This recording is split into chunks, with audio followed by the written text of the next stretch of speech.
ചരിത്രാതീത കാലഘട്ടത്തിൽ മനുഷ്യവാസമുണ്ടായിരുന്ന അപൂർവം ഗ്രാമങ്ങളിലൊന്നാണ് പത്തനംതിട്ട ജില്ലയിലെ തന്നത്തോട് ഗ്രാമപഞ്ചായത്തിൽ ഉൾപ്പെടുന്ന മണ്ണീറ ഗ്രാമം. മണ്ണീറയുടെ നെറുകയിൽ തലമാനത്തുള്ള മുനിയറകൾ വനത്താൽ ചുറ്റപ്പെട്ട ഒരു മലയോര ഗ്രാമത്തിൻ്റെ പ്രാചീന ചരിത്രത്തിലേക്ക് വെളിച്ചം വീശുന്നതാണ്. 2018 ഹെറിറ്റേജ് വിസിറ്റിങ്ങിൻ്റെ ഭാഗമായി പന്തളം NSS കോളേജിൽ നിന്നുള്ള വിദ്യാർത്ഥികൾ ഇവിടെ എത്തി പഠനം നടത്തിയിരുന്നു. മണ്ണീറ എന്ന സ്ഥലത്ത് 2018 ഒരു ആർക്കിയോളജിക്കൽ ഹെറിറ്റേജ് മ്യൂസിയത്തിൻ്റെ ഒരു സർവേയുടെ ഭാഗമായിട്ട് പന്തളം കോളേജിൽ നിന്ന് നമ്മളത് വിസിറ്റ് ചെയ്തിരുന്നു. മുനിയറ നമ്മൾ ധാരാളം കണ്ടു അവിടെ. അത് നമ്മൾ ആർക്കിയോളജിക്കൽ ഡിപ്പാർട്ട്മെൻറ്റിനെ റിപ്പോർട്ട് ചെയ്യുകയും ചെയ്തിട്ടുണ്ടായിരുന്നു. അപ്പോൾ മുനിയറ എന്ന് പറയുന്നത് അതിൻ്റെ പേര് വരാൻ കാരണമായിട്ട് പറയുന്നത് മുനികൾ താമസിച്ചിരുന്ന സ്ഥലമായിട്ടാണ്. അതിനൊരു ബുദ്ധിസ്റ്റ് ട്രഡീഷൻ അവർ ക്ലെയിം ചെയ്യുന്നുണ്ട്.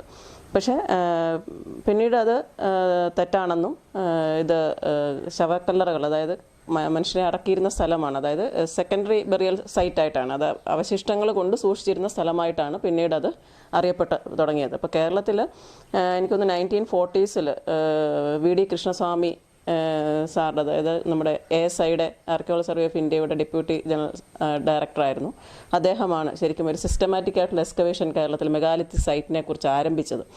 അപ്പം അതിനുശേഷമാണ് പിന്നീട് ഓരോ സൈറ്റുകൾ കേരളത്തിലുടനീളം മെഗാലിത്തിക് സൈറ്റുണ്ട്. മെഗാലിത്തിക് സൈറ്റ് എന്ന് പറഞ്ഞാൽ പ്രീ ഹിസ്റ്റോറിക് കാലഘട്ടത്തിൻ്റെ അവസാനവും ഏർലി ഹിസ്റ്റോറിക് പീരീഡിൻ്റെ തുടക്കവും ആ ഒരു സമയമായിട്ടാണ് ആ ഒരു കാലഘട്ടം നമ്മൾ കണക്കാക്കുന്നത്.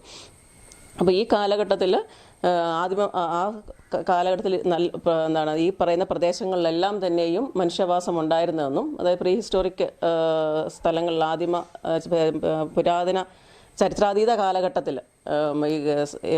മനുഷ്യവാസം ഉണ്ടായിരുന്നുവെന്നും അത് അതിൻ്റെ ഒരു തെളിവായിട്ടാണ് നമ്മൾ ഈ മുനിയറകളും അതേപോലെ തന്നെ കൊടക്കല്ല്, തുപ്പിക്കല്ല്, നന്നങ്ങാടികൾ, ഇങ്ങനെ ഒരുപാട് മെഗാലിത്തിക് ആർക്കിടെക്ട്സ് നമുക്ക് നമ്മുടെ മുന്നിൽ ലഭ്യമാണ്.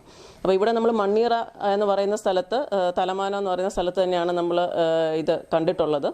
കഥകൾ ഉറങ്ങുന്ന പൊട്ടൻപാറയും പ്രാചീന ശിവക്ഷേത്രവും മണ്ണീറയിലുണ്ട്.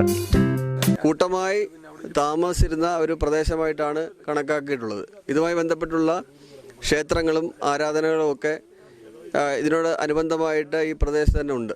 പുരാതന കാലം മുതലേ ഉള്ള ശിവക്ഷേത്രം ഉൾപ്പെടെയുള്ള പ്രദേശങ്ങൾ ഈ തലമാനം ഭാഗത്ത് ഉണ്ട് എന്നാണ് നമുക്ക് നേരിട്ട് അറിയാവുന്നത്. കാലാന്തരത്തിൽ മൺമറഞ്ഞു പോയ പല മുനിയറകളും ഇപ്പോൾ മണ്ണിളക്കുമ്പോൾ കണ്ടെത്തുന്നത് പതിവാണ്. പ്രമുഖ കുട്ടവഞ്ചി സവാരി കേന്ദ്രമായ അടവിക്ക് സമീപമാണ് പ്രാചീനമായ മണ്ണീറ ഗ്രാമം സ്ഥിതി ചെയ്യുന്നത്. സിസൽ ജോൺ, ദൂരദർശൻ ന്യൂസ്, പത്തനംതിട്ട.